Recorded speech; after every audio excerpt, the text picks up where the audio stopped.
Alright, well, that was really, really weird, but we tried getting a news update going on Facebook here like 5 minutes ago, and it's doing it again. I don't even know if I'm live yet.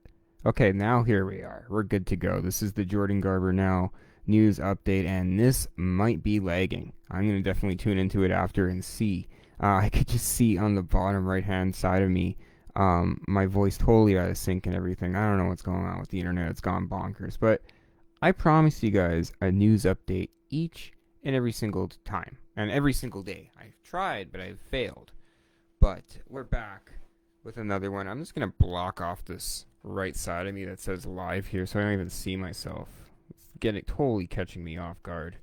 And now it's saying waiting for live video. Whatever. I'm just going to fucking continue. I'm not dealing with this bullshit today. You know, right when I get the passion back for all this, and then like the internet. No, I'm not playing your internet games today. And you know what? I just feel like these things happen for like no reason at all. But we're here. I blocked myself out. I can't see myself.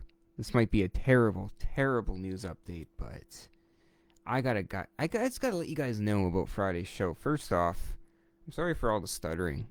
You know, when I was a kid, I was a shitty talker, and I had to go to speech therapy. And I love what I do as a podcaster, but I feel like reflecting in ways that's a big part of my failures is that stupid stutter that I get once in a while. Like, it honestly makes me just want to fucking die.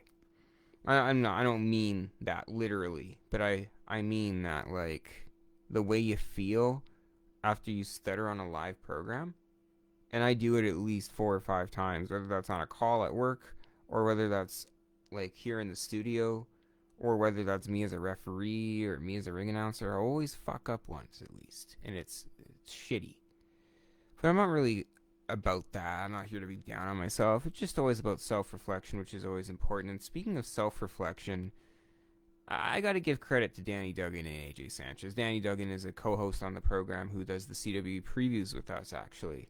And him and AJ Sanchez, who I'm going to throw the archive interview with you guys sometime this month. That's we did an interview with him, and that is going to be up. We have some audio issues with the interview, so it did take a while to, we're still editing it and everything, and it's not the best quality interview possible in terms of things on my end on the technical side. And I'm going to try my best to edit it and deliver you guys a great AJ Sanchez interview, as we did with Kevin O'Doyle. But Danny Duggan and AJ Sanchez, man, on the Talk is Jericho podcast. Jericho's a Winnipegger. The best to ever come out of Winnipeg is Jericho, in my opinion. And for those guys to be on that podcast to represent CWE, and that's huge for our scene, because all eyes are on Jericho right now. Whether you like him or not, all eyes are on Jericho right now. So I find it really interesting to see two of our top talents here in Winnipeg, where, yeah, we both have our differences, but at the end of the day, you got to look at it from a teamwork standpoint and representing the fan of the home base wrestling. I can't even explain it, but Winnipeg wrestling has its own fan base. It's one of the strongest in Canada. With that Talk is Jericho appearance is absolutely huge, because now that reach is extended worldwide to a new market of 1 million people. Because there's maybe people, at least 1,000 people each week that never even heard of Winnipeg wrestling, at least on Jericho. Because those are new listeners listening from everywhere. That is huge for local wrestling. So just a big shout out and a big thank you to those two as well. I'm just going to share this link here on my social media. And grab a sip of water. That way everyone knows where they can watch me, if I haven't done so already. Alright, so if you guys are on my Facebook and you guys see the live on YouTube in 5 minute thing, ignore that. That was the failed live stream. Live right now. Facebook post. I'm one of those guys that, like, I can multitask, but if I multitask, I'm just gonna, like, fuck up my words and screw things up, and it's like, might as well just let people know that I'm live, get it over with, and just, you know, play it by 1 minute at a time. So what should we talk about today, guys? I know what we should talk about first is this Friday's podcast with none other than Cody Mack, Victorious G, and Chance Prophet. That is going to be absolutely huge. That is a big interview. The Cody Mack interview finished at 40 minutes. The Victorious G interview finished at about like 8 minutes or so. And the Chance Prophet interview is being taped tomorrow night. So, I look forward to it, man. Like, I think it's exciting. I actually interviewed Chance Prophet once upon a time in 2013. And it marks 7 years since I've ever been on any sort of wrestling-related show with none other than Chance Prophet. This guy was once a top prospect. This guy almost got picked up by the WWE, so we're going to hear his thoughts on that. Now, there's some backstage news on Lars Sullivan. And I do kind of want to get into that here very, very quickly. And what they're trying to do is they're trying to do Lars Sullivan versus Braun Strowman. They discussed plans for a big feud for that for the next, I don't know, maybe the last week or 2 weeks. And it was noted on Wrestling Observer Radio that there is a plan to do the Freak versus the Monster Among Men in 1 year or so. So I feel what they're going to do is, Lars Sullivan demolished John Morrison, who's a top guy. You know, it's not like he faced a jobber again. They're not redoing that. They're going to rebuild him into something bigger. So I can see that actually happening in 8 months. That's the only thing I would disagree with. This is all from WrestlingInc.com, by the way. And Strowman will face Keith Lee on next Raw's season premiere. So that should be exciting. So Strowman is going to wrestle his final SmackDown match this Friday as he challenges WWE Universal Champion Roman Reigns for the title. Stupid me, I thought SmackDown was today. It's not, clearly. I'm just trying to get back into it.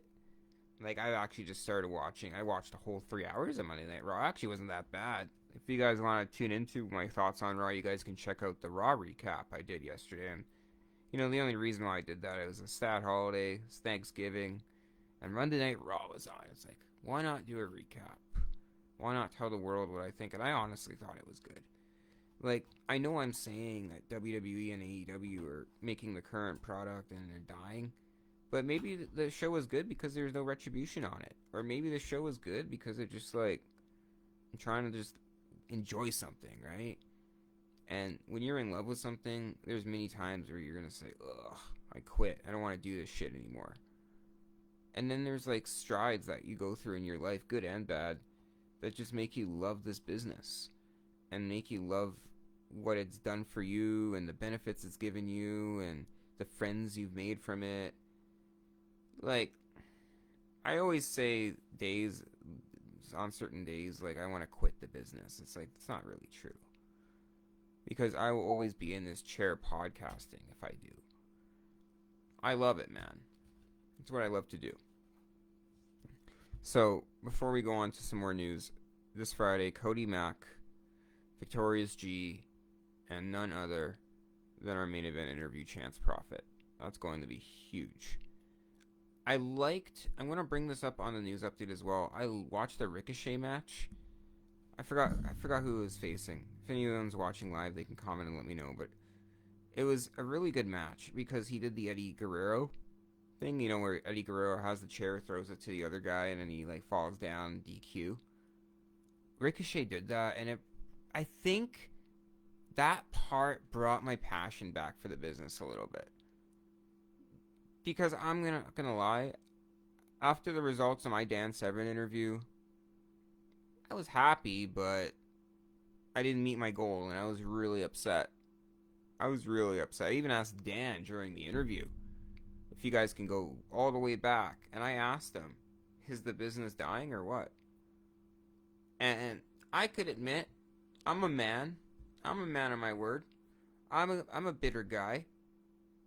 90% of me is saying I said that just because I haven't really did what I want to accomplish, and that's not really an excuse at all because I'm really new and like I could be 50 and still learn something every day about this business.